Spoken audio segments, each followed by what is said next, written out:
Russia's war on Ukraine is at day 632. Canada's defense minister says that even with war in the Middle East, Canada has not forgotten about Ukraine. That debate and that discussion is perfectly healthy and fine, but I've seen no abatement of the United States' commitment nor Canada's commitment or among our allies to continuing to support Ukraine for as long as it takes. A Ukrainian brigade published footage Thursday showing its fighters capturing Russian trenches near Bakhmut, one of the bloodiest theaters of this war.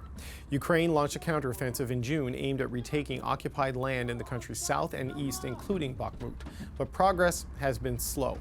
The status of the war is a big topic at this year's Halifax International Security Forum, and that's where we've reached our next guest. Petro Poroshenko is the former president of Ukraine. Mr. Poroshenko, it's good to speak with you again. Thank you very much indeed for the invitation, and thank you for the hospitality in Halifax. When we spoke about a year ago when you were at this conference, the eyes of the world were squarely on the conflict between Ukraine and Russia after Russia's invasion of your country. But now the world is paying increasing attention to what's happening between Israel and Hamas. Are you concerned that the security focus of a lot of the Western allies are shifting towards the Middle East and away from what's happening in Ukraine? No, because the center, the reason of this war, both in Gaza Strip in Israel and in Ukraine, a massive invasion, is the same. And the center of this is Russia, and the initiator of this is Putin.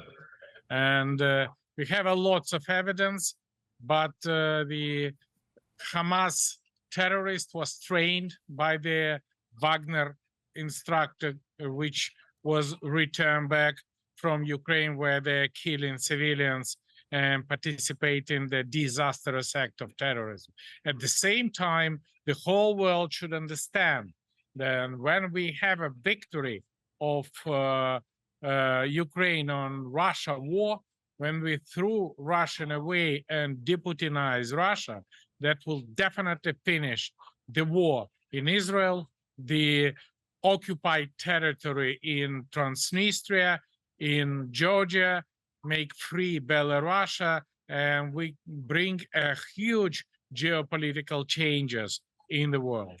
It's more than 600 days since Vladimir Putin invaded your country. It has required a lot of aid and support from Western countries, and there seems to be a change happening in the United States where the next bit of legislation to get some key U.S. aid is stuck in Congress. How concerned are you about what appears to be a shift, a change in attitudes in the U.S. House of Representatives on this? I stay optimistic and have an opportunity to speak with the senators and congressmen, bipartisan. They are full of decisiveness to vote in support of Ukraine and to continue this support. And with that situation, we do not accept that the considerably small group of the populists can ruin the bipartisan support, a vast majority of the American people and American Congress. That's why I'm optimistic. But I cannot accept that the ocean of the global support of Ukraine can narrow to the river and then to the stream, and this bring to the total defeat of the world. Because again, we fighting not only for our sovereignty and territorial integrity, we fighting for their freedom, for democracy, and assisting Ukraine, all the free world, all the NATO member states, investing in your own security, investing in your own military defense industry. And with that situation, there is no gray zone. This is like on bicycle. You can either go or fall. And this is impossible to stay in the middle, because you can either together with Putin and take responsibility on Bucha crimes, on Mariupol crimes, on the dozens of thousands Ukrainian civilians which Putin killed, or to be on the light side on democracy and freedom and do your best to bring us to our common victory, because that would not be just a victory for Ukraine, that would be the victory of the whole free world. And I have no doubt that united by values, people in US, in Canada, in Europe, in the whole world, definitely do their best to bring us to this victory. Ukraine, in any case, paid the biggest price for that. The lives of our soldiers, the lives of our people. No, there's no question there. And I know you say you remain optimistic that a small group of populists in the Congress can't tie this up, but that small group has caused a lot of challenges in the United States in the last couple of weeks. We're seeing some public opinion polling showing some softening of support. So when you speak to congressmen and senators in the U.S., what kind of a reassurance are they able to give you that they can get this done and get this done fast? Again, as my friend, the Estonian Prime Minister, says that, okay, this is a democracy. And this is the price for the democracy, this discussion. And we should deliver the arguments which bring to the decision.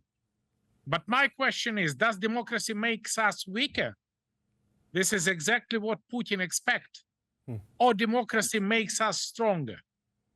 And the people who were elected, the representative who were elected by the people of US, I have no doubt, which is united by values, understand that they are voting supporting Ukraine, that they are voting supporting US.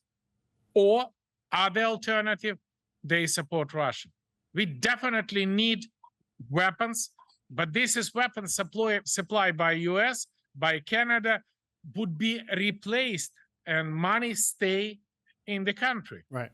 And undoubtedly we pay higher price, because I am on the front line every single week.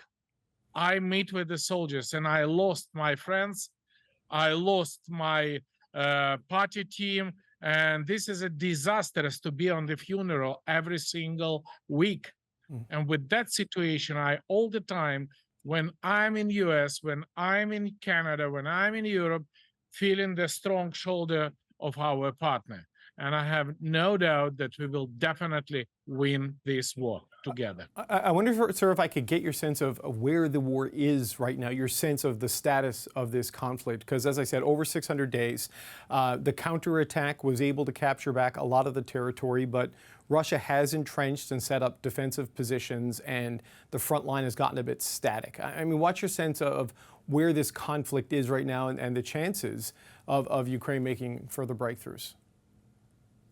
Look, this is not a Hollywood film, Hollywood movie, right, where the whole world sitting with a popcorn and expecting the immediate results as within 2 hours. We have every single day very severe fighting. Every single day, almost 1,000 of Russian orcs, Russian terrorists are killed. Several dozens of their tank and personal carriers is destroyed.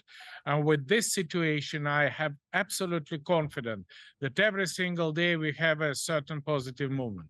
You will see the situation in the Black Sea when we renew the grain corridor, save the world from the hunger, and move Russian Navy from the Crimea port to the Novorossiysk and Fair, because Russia cannot protect the Navy. We have a certain success of the left bank of the Kherson region, where 3-hour brigade of the Marine yesterday expanded our Platzdam on the left bank. We have a severe fighting, not given any tiny chance for Russia to have a progress in Avdiivka, in Mariinka, in Vodyanay, in Ugledar. And with this situation, we do not have significant results in counteroffensive. But for that, as General Zaluzhny said, as Ukrainians said, we need very special and technological things for demining.